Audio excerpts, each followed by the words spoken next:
I was running a franchise. So franchise has got constraints. Your price is controlled, selling price that is, by the franchise, because across the country the price is the same. Your costs are controlled because you buy the material from the same place, because it's got to be consistent.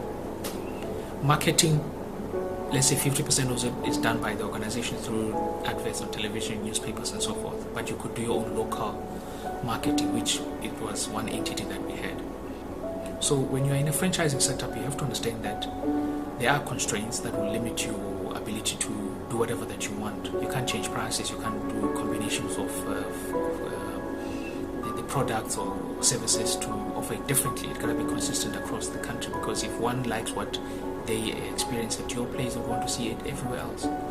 So if you want to make it in franchising, you got to make sure that you have a strategy to be able to increase your what is the word I'm looking for? The number of people that come to your store.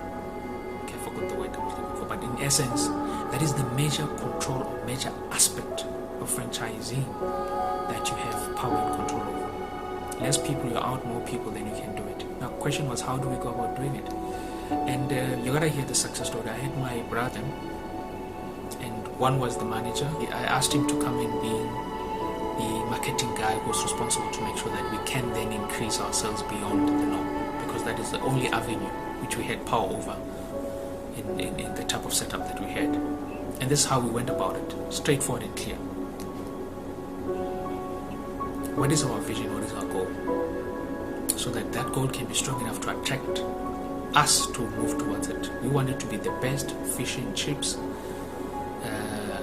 company in the organization, as well as in the local place that we're situated, because my intention was I wanted each and every one of my brothers ultimately to have their own franchises, and then I would have maybe 10% stake in their businesses, because I'm quite good at remote controlling and advising, counseling, that type of thing. So I don't have to be a full-time guy. I'm not one of those guys. Full-time bores me very quick, because I'm quite analytical. I analyze, I see the gaps, I advise accordingly once the gaps are closed, and then we move on. That's me.